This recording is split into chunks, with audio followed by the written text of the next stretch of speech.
The Lazybone version of the Poison Nova Necromancer is easily one of my favorite builds in the game, since it is one of the most relaxing lazy mode builds possible, thanks to a wall of minions and reasonable damage spells. But something I often neglect when talking about is how fast it can be played when taking a more active role with aggressive play, as well as some of the quirks and maybe even some of the semi-buggy behavior in Resurrected that comes along with the use of poison and summons. So starting out, let's talk about what I mean by semi-buggy behavior in Resurrected, and that is an issue that many beginner or even intermediate players may run into when using poison with crowds of minions, and that is the poison interrupt. Simply put, when a target is poisoned, it takes damage per frame, but when the target is struck by an attack in D2R, it temporarily interrupts poison's ability to apply. This effect is most noticeable whenever you're allowing your minions to wander and space out their attacks. A good example is a plethora of videos demonstrating a character circling Diablo while applying Poison Nova and letting their minions stagger their hits,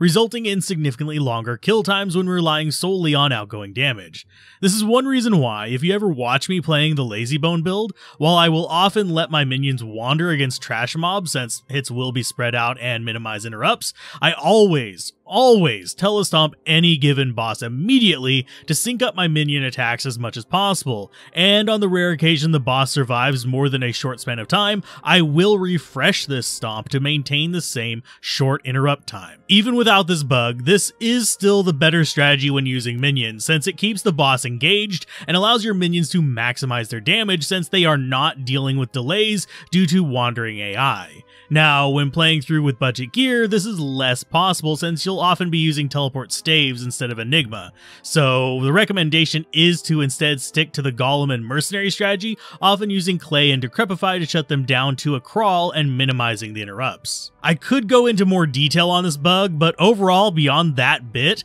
I don't find it a terribly interesting topic, and it really wouldn't be worth an entire video itself unless fluffed out unnecessarily. And since the Necromancer, and to a lesser extent the Druid, are the only ones with enough minions to attack to really deal with this issue, most players will just not run into it. Now, as far as quirks, this build uses the same skill layout as we covered in the Lazybone build. Maximum Poison Nova and Synergy so we can optimize that damage output per second. The unfortunate side effect of this, though, is that we can't really use the lead-up skills very much, other than maybe in normal difficulty, since their duration and poison effects are, well, lackluster at best and require very strange setups to actually make worthwhile. So we will have 40 points in skills that are solely there to pump up our main skill. Now, how we support this and make it super easy to play is drop our 1-point wonders into curses up to lower resist. Yes, I still recommend getting it even if you have a Sunder Charm, with our most used ones being lower resist for the obvious poison resist penetration, Decrepify for ease of use against bosses while doing budget setups,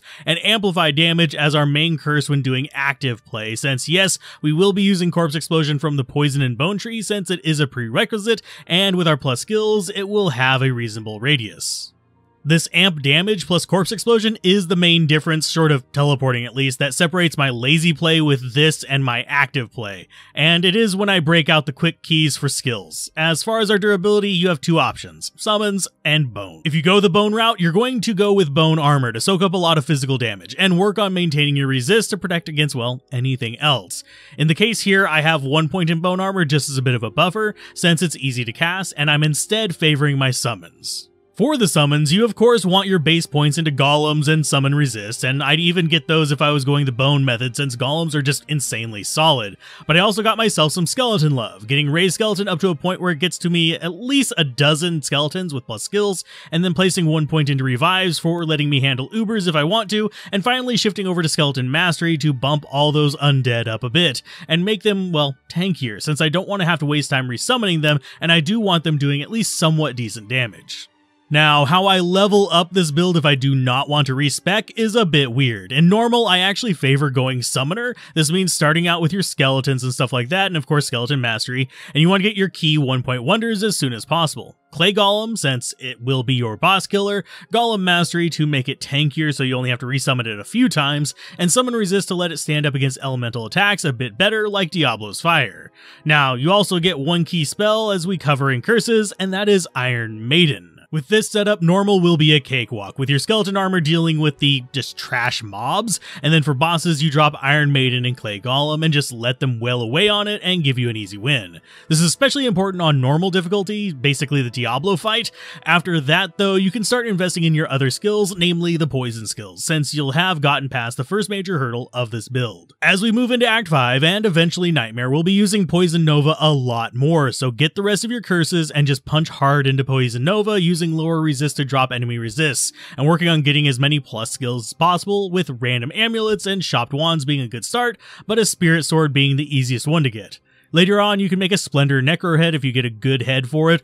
or you can wait for hell and get a Monarch Spirit. Thankfully, most unique wands and heads are also really good plus skills, so you have a good chance of finding one as well along the way. The reality is, beyond getting those plus skills, you can get all the way through hell even with starter stuff like stealth and lore, without too much trouble at least, thanks to this being a hybrid summoner and damage build, so don't stress too much about not having great stuff, just get plus skills and resists and lazy your way through. Especially since from there, we just round out our skills, usually maxing out the Poison Nova and its synergies by mid-hell difficulty, and then just putting any spare points into shoring up the summon tree. The only thing you really need to shop for along the way would be an optional teleport staff. That you can get by shopping Drognin in Act 2 Nightmare, just find a map with him next to the door and it's quick work. The reason we shop there, even though teleport staves can start spawning in Act 3 normal at the earliest, is because most shop locations for it are just a pain in the butt until Act 2 Nightmare. Mercenary wise for progress, I actually use prayer in normal and then get a Thorns mercenary from Act 2 in Nightmare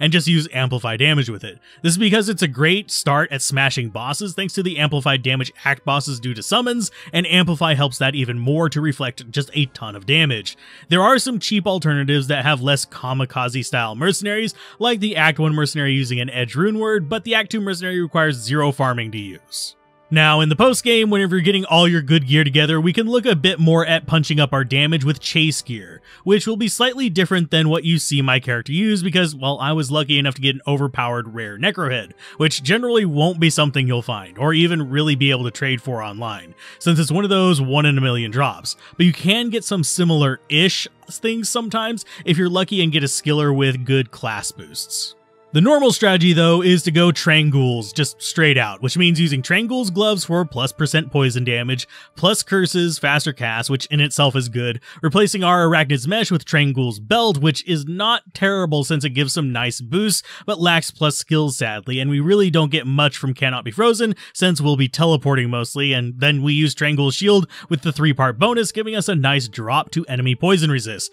which you could amplify with poison facets if you wanted, and +% damage actually works well with Nova since it's balanced without mastery in mind. Beyond this, it will look a lot more like a familiar Necromancer build. I'm using Marrow Walk since we're using skeletons, but you can drop any resist or magic find boons you want in here for a bit of extra utility. You do want to run 2 Stones of Jordan for those juicy plus skills that most Necromancers want, and of course a plus skills amulet of whatever flavor you prefer. I'm using a caster here, but you can get away with pretty much anything with plus skills since faster cast is not super important to us outside of teleport. Though speaking of teleport, yes, the chase gear for this is Enigma, and while it is fun to be the poison fire vampire with Trangools, the optimal build is sadly to use this piece of gear since it lets us telestomp hard on enemies. It gives us bonus stats and is all around just a good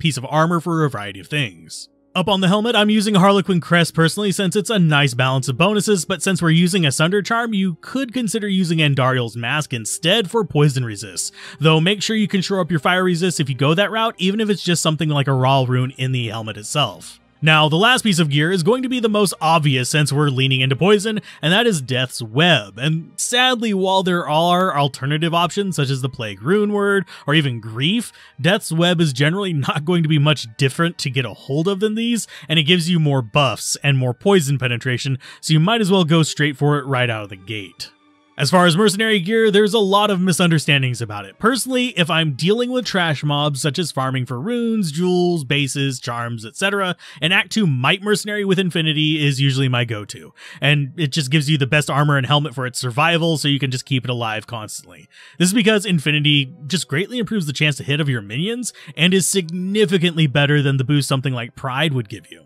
That said, if I'm going to be dealing with bosses, I may sometimes give him a bramble armor for thorns instead, or if you're going to be a little bit more budget, you could just use the thorns mercenary itself and try to make him durable, since bramble mercenaries can be a little bit squishy, but this is entirely optional if you do the telestomping method. Overall, I mostly use this build to relax, but if you're willing to get hotkey happy, it can keep up with pretty much every S tier build as long as you understand how it works, which is in active play, just nuke a crowd with poison, focus minions on one, and then amp and corpse explode everything in sight. And it has the added advantage of also being one of the most chill builds in the game, short of just the right-click sorceress or the pure summoner. If you want to check out that right-click sorceress, you can see the Nova build on screen now, and as always, if you enjoyed this and want to support the channel, there is a link to the Patreon down below as well, where you can watch all these videos ad-free and without YouTube's janky-ass compression for just $1 a month.